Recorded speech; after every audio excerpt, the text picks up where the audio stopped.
This week's video is sponsored by Squarespace.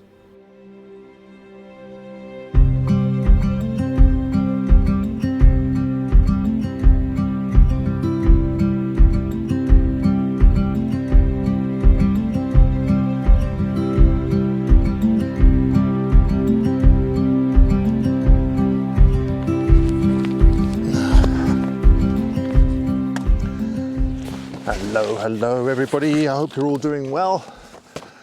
I've come out to a new location tonight. It's funny, I discovered this location through watching one of Gavin Hardcastle's videos. It was a time-lapse video that he did several years ago. I'll leave a link up in the corner here. And I did a screenshot of one of the frames, and I asked him, well, where's this location? And to my surprise, it's only about a 5-minute drive from where I live. So I've been coming out here for the last couple of nights trying to get decent light. I was out last night. We had similar conditions, except to the west there was lots of clouds, and to the east there weren't any clouds. But it looks like tonight I might get a little bit luckier with the light, hopefully. I'm keeping my fingers crossed. There are clouds out to the west, but there's some gaps in there, so I'm hoping that the sun will come through the gaps.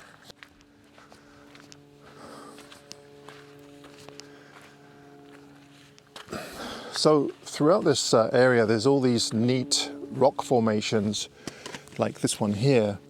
And when I first saw them, I got really excited because I thought, well, they make great lead-in lines to the sea stack that's in the background. But the more I searched around, the more I discovered that they don't actually lead towards that sea stack. They kind of lead away from it. So trying to find a group of rocks like this that will actually lead into that kind of dominant feature is proving to be more difficult than I first thought.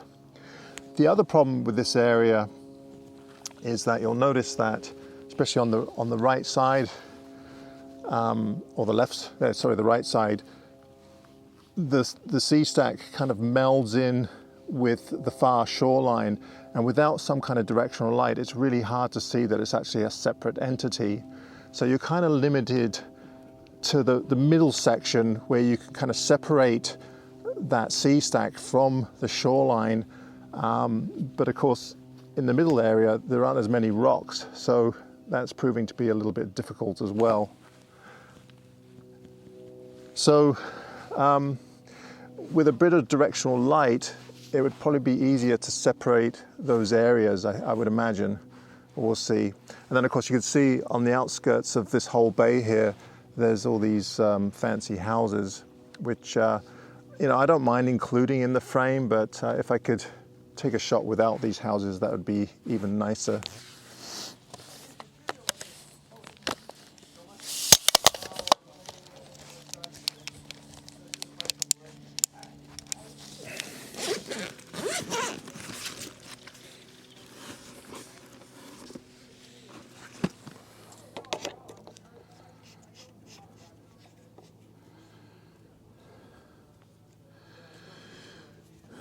All right, so I think I found a composition.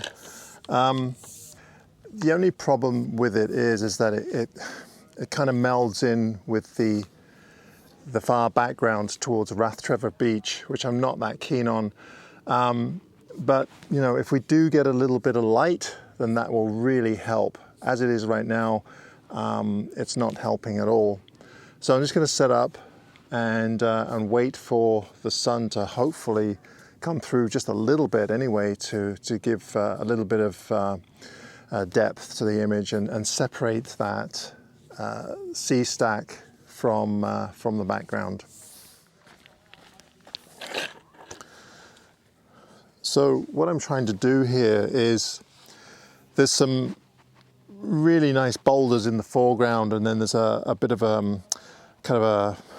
it's not really a boulder, it's part of the rock bed, I guess. And I'm just trying to arrange them in such a way that they kind of all lead you towards this pinnacle here.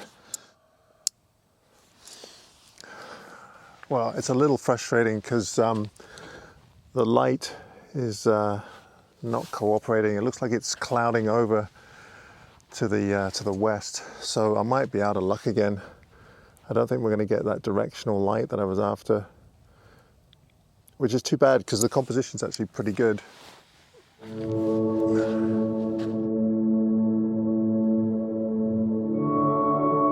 Well, as predicted, this photograph didn't really work out for me. The light has really let it down. The composition I quite liked, other than the sea stack kind of merging in with the trees way off in the background, kind of like what I mentioned in the video. Now, if there had been a little bit of side lighting, then there was a good chance that the sea stack would receive some of that light, and that's what would give it separation from the background. So these are the types of things that you have to think about when you're composing a photograph.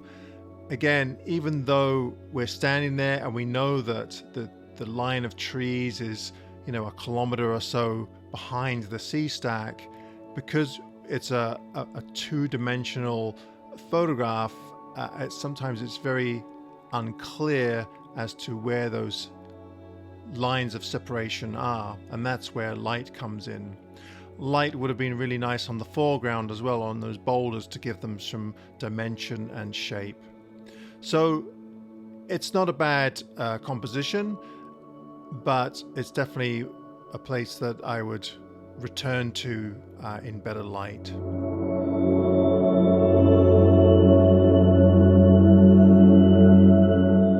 Wow, that's really unfortunate. The clouds have definitely moved in. They move in so quickly. It's supposed to rain tomorrow, so I was kind of half expecting it. This composition here is really quite nice, actually. We have these leading lines. I like the grasses on the side here, and they all lead in towards the pinnacle there. But of course, without any kind of light, it's just not going to happen. So I'll show you the image that I got, and then we'll keep it in the back of my mind anyway for next time I'm here.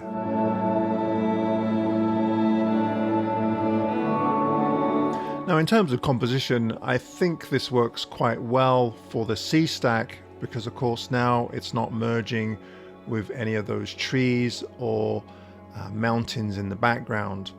And I really do like the lead-in lines from the foreground here. The one thing that's failing it for me in terms of composition is the central portion. It's pretty empty. We have some nice looking boulders on the sides, but right in the middle there isn't really anything in there. So what I'm hoping to do one day is return to this area at a very high tide, because I know the water comes up to this level, and perhaps I can get some reflections in there of clouds or a sunset or just something in there, just to add some interest to that central portion. Once again, I'd like to thank Squarespace for supporting my channel and sponsoring this week's video. One of my favorite features of a Squarespace website is the ability to quickly and efficiently update a gallery or page, either from a desktop computer or while on the fly using the Squarespace app from my mobile device. Loading multiple images onto a page is quick and offers the ability to change a design or page quickly and elegantly without any coding knowledge. Want to sell your products? No problem. Setting up shop is also quick and intuitive. Sound interesting? Why not head over to squarespace.com and try it for free? And if you like what you find, use the code AdamGibbs for 10% off your first purchase. Well, this is my third time out here now, trying to get some photographs from this location. And finally, I think we're going to get some good light tonight, because there's no clouds to the west. Unfortunately, though, there's no clouds to the east either. We just have blue skies. Although, as I look out there, there is a bit of a light kind of high cloud, so they might catch some light a little bit later. I've decided to try a different composition than the one I was trying before. I don't know, for whatever reason, it just didn't seem to work for me. I love the boulder on the left side and the boulders on the right and the lead-in lines, but the center seemed somewhat empty to me. Light didn't really help it, so it might be worth going back there. But in the meantime, I'm just concentrating on these sandstone rock formations, and I have a bit of an idea of what I want to do. Perhaps a pano, because there's some really interesting kind of little pinnacles, sandstone pinnacles with the taphany kind of pock holes in the rock. So that's kind of what I'm going to go for today. So I think I'm going to do it, I'll try a 16 by 9, I think. Because the sky right now anyway isn't that interesting, I don't really want to include that much. So we'll try a 16 by 9, perhaps even wider. All right, so as always, I first try to ideally find a composition before you set up your tripod, because as I've said many times, as soon as you set up your tripod, you kind of commit yourself to a composition. And so ideally I like to try and find a composition first and then set up my tripod where I think I'm going to take the shot and then refine it from there. Oh dear. Okay, so this is a little frustrating. So what I thought was clear is actually there's like a light haze out there, so we're not really getting direct sunlight. We're just getting this kind of cloudy kind of sunlight. It's kind of diffused a little bit, and we're not really getting any kind of warm light on the foreground here. So I got a feeling it's going to be another dud. The third time in a row.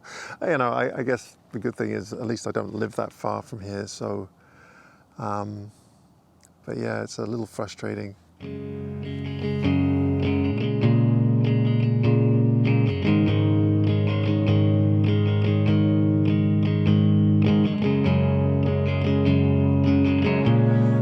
Okay, so the light has got good again, which is nice.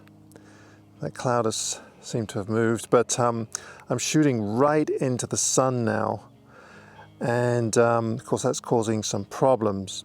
So what I'm going to do is do multiple exposures. So the first exposure I'm going to expose for the foreground, and of course because I'm shooting right into the sun, I'm getting quite a bit of lens flare. So the first shot I'm going to put my finger in front of the sun there so that we don't get any of that lens flare. And I'll just take a couple of exposures. I should have mentioned before I did that, I did a shot with my hand all in the shot so I know where it starts, where the sequence starts. And then what I'm going to do is I'm going to wait for the sun to go down behind the horizon line, and then it won't be shooting directly into the camera, and then I can get some shots of the sky. And see, if I waited for the sun to go behind the horizon, then I wouldn't be getting this nice light in the foreground. So it's a little trick that you can do, because it's just there's no way I can get around to that lens flare, unfortunately.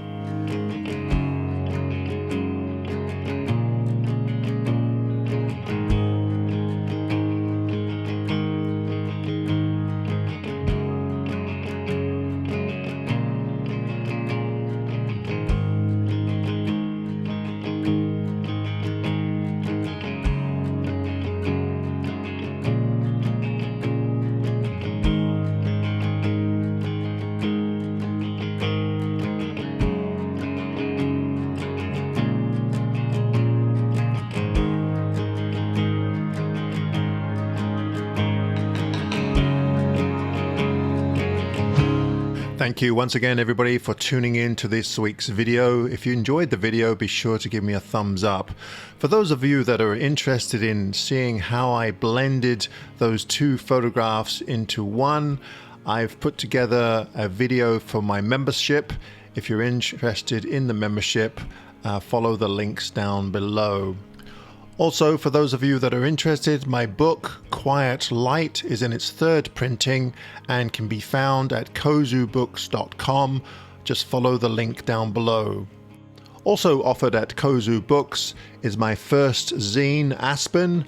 If you're not sure what a zine is, go check it out at kozubooks.com.